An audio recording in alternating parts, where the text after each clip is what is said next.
അസ്സലാമു അലൈക്കും. ഇന്നത്തെ വീഡിയോയിൽ വിശദീകരിക്കാൻ പോകുന്നത് മൈലാഞ്ചിയെക്കുറിച്ചിട്ടാണ്. മൈലാഞ്ചിയുടെ ഇസ്ലാമിക വിധി ഇങ്ങനെ കുറിക്കാം. വിവാഹിതരായ സ്ത്രീകൾക്ക് സുന്നത്താണ്. നരച്ച തല, താടി രോമങ്ങളിൽ പുരുഷന് സുന്നത്താണ്. അവിവാഹിതരായ സ്ത്രീകൾക്ക് കറാഹത്താണ്. ഇദ്ദയിലിരിക്കുന്ന സ്ത്രീകൾക്ക് ഹറാമാണ്. അകാരണമായി കൈകാലുകളിൽ പുരുഷന് ഹറാമാണ്. ഇഹ്റാം ചെയ്ത സ്ത്രീകൾക്ക് ഹറാമാണ്. ഇഹ്റാമിന് മുന്നോടിയായി വിവാഹിത അവിവാഹിത സ്ത്രീകൾക്ക് സുന്നത്താണ്. ഇനി മറ്റൊരു ചോദ്യം വരുന്നത്, ട്യൂബ് മൈലാഞ്ചി ഇടാമോ?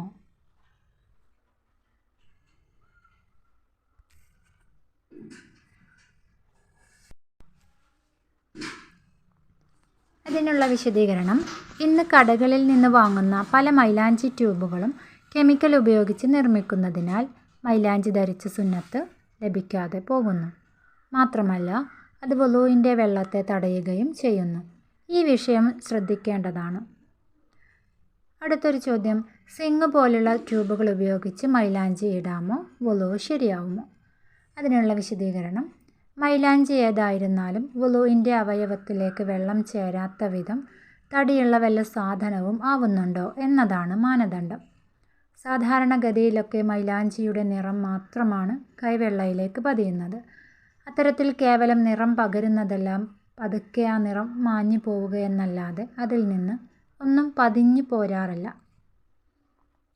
പറഞ്ഞു പോരുന്ന പക്ഷം അവിടെ വെള്ളം ചേരലിനെ തടയുന്ന തടി അവിടെ ഉണ്ടെന്ന് മനസ്സിലാക്കാം. വുളൂ ശരിയാവുമോ ഇല്ലേ എന്നറിയാനുള്ള മാനദണ്ഡം ഇതാണ്. ഇനി പുരുഷൻ മൈലാഞ്ചി ഇടുന്നതിൻ്റെ വിധി എന്ത്? ചികിത്സ പോലുള്ള കാരണങ്ങളില്ലാതെ പുരുഷൻ കൈകാലുകളിൽ മൈലാഞ്ചി ഇടുന്നത് ഹറാമാണ്. ഫത്ഹുൽ മൊയിൻ ഇത് വ്യക്തമാക്കുന്നുണ്ട്.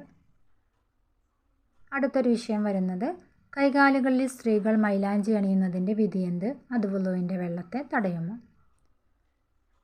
ആൻസർ, ഭർത്താവുള്ള സ്ത്രീക്ക് മൈലാഞ്ചിയിടൽ സുന്നത്താണ്.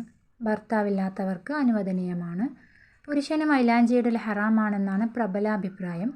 ശക്തമായ കറാഹത്താണ് എന്ന് പറയുന്ന പണ്ഡിതരുമുണ്ട്. മൈലാഞ്ചി ഏതായിരുന്നാലും വുളൂഇൻ്റെ അവയവത്തിലേക്ക് വെള്ളം ചേരാത്ത വിധം തടിയുള്ള വല്ല സാധനവും ആവുന്നുണ്ടോ എന്നതാണ് നോക്കേണ്ടത്.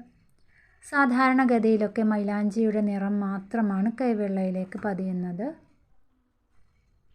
അത്തരത്തിൽ കേവലം നിറം പകരുന്നതെല്ലാം അത് പതുക്കെ ആ നിറം മാഞ്ഞു പോവുകയെന്നല്ലാതെ അതിൽ നിന്ന് ഒന്നും പറഞ്ഞു പോരാറില്ല.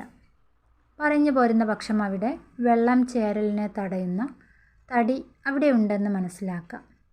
വുളൂ ശരിയാവുമോ ഇല്ലേ എന്നറിയാനുള്ള മാനദണ്ഡം ഇതാണ്. മറ്റൊരു വിഷയം വരുന്നത്, നരച്ച മുടി താടി ചുവപ്പിക്കാൻ വേണ്ടി എന്ന ഉദ്ദേശത്തിൽ മാത്രം സുന്നത്ത് എന്ന ലക്ഷ്യമില്ലാതെ മൈലാഞ്ചി ഇട്ടാൽ ഹറാമാകുമോ? അതിനുള്ള വിശദീകരണം, നരച്ച മുടിക്ക് കറുത്ത ചായം കൊടുക്കലാണ് ഹറാം. അതേസമയം മൈലാഞ്ചി ഇട്ട് ചുവപ്പിക്കൽ സുന്നത്താണ്. ഇത് ചെയ്യുമ്പോൾ സുന്നത്ത് എടുക്കുന്നു എന്ന കരുതലുണ്ടെങ്കിൽ സുന്നത്തിൻ്റെ പ്രതിഫലം ലഭിക്കും. ആ കരുതലില്ലെങ്കിൽ സുന്നത്തിൻ്റെ കൂലി ലഭിക്കില്ല. പക്ഷേ അതുകൊണ്ട് മാത്രം അത് ഹറാം ആവുകയുമില്ല. മറ്റൊരു വിഷയം വരുന്നത്, കല്യാണം കഴിക്കാത്ത സ്ത്രീകൾക്ക് മൈലാഞ്ചി ഇടാൻ പാടുണ്ടോ? ഉത്തരം, ഭർതൃമതികളായ സ്ത്രീകൾക്ക് അവരുടെ ഇണകളെ സന്തോഷിപ്പിക്കാൻ വേണ്ടി കൈകാലുകളിൽ മൈലാഞ്ചി ഇടൽ സുന്നത്താണ്. ഹജ്ജിന് ഇഹ്റാം ചെയ്യുന്നതിന് മുമ്പായി ഇദ്ദയിലല്ലാത്ത എല്ലാ സ്ത്രീകൾക്കും മൈലാഞ്ചി ഇടൽ സുന്നത്താണ്. അവർ ഭർതൃമതികളല്ലെങ്കിലും അവർ യുവതികളാണെങ്കിലും ഇഹ്റാമിന് വേണ്ടി അവർക്കത് സുന്നത്ത് തന്നെയാണ്. പക്ഷേ ഇഹ്റാമിന് വേണ്ടി മൈലാഞ്ചി ഇടേണ്ടത് മുൻകൈ മണിബന്ധത്തോടൊപ്പം മുഴുവനായിട്ടാണ്. അതുപോലെ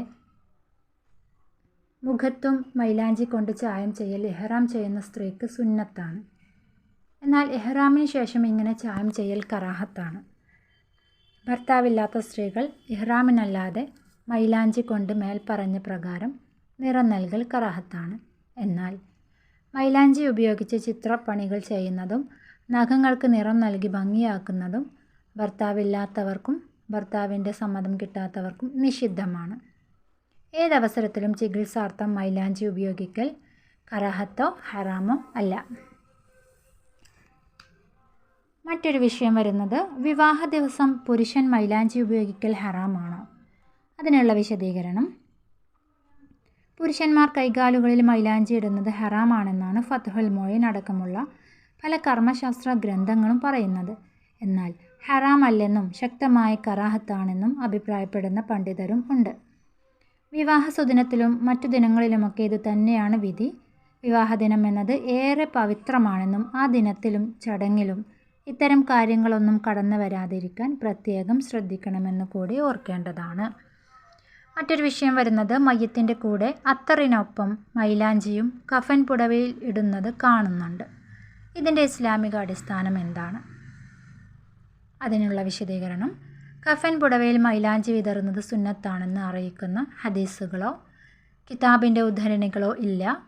കഫനിൽ സുഗന്ധം പുരട്ടുന്നതും പുതപ്പിക്കുന്നതും പോലെ മയ്യത്തിൽ നിന്നുണ്ടായേക്കാവുന്ന ദുർഗന്ധം തടയാൻ മൈലാഞ്ചി സഹായകമാണെന്നത് കൊണ്ടാവാം കഫനിൽ അത് വിതറുന്നത്. അങ്ങനെ സുഗന്ധത്തിന് പകരമായി മൈലാഞ്ചി മതിയാവുമെങ്കിൽ കഫനിൽ മൈലാഞ്ചി വിതറുന്നത് സുന്നത്ത് തന്നെയാണ്. കാരണം കഫൻ ചെയ്യാൻ ഉപയോഗിക്കുന്ന ഓരോ തുണിയിലും ഹനൂത്ത് വിതറൽ സുന്നത്താണ്. ഹനൂത്ത് എന്നാൽ സുഗന്ധത്തിന് വേണ്ടി ഉപയോഗിക്കുന്ന എല്ലാമെന്ന് പണ്ഡിതർ അർത്ഥം നൽകിയിട്ടുണ്ട്. ഇത്രയാണ് മൈലാഞ്ചിയെക്കുറിച്ചിട്ട് ഇന്നത്തെ വീഡിയോയിൽ പറയാനുള്ളത്.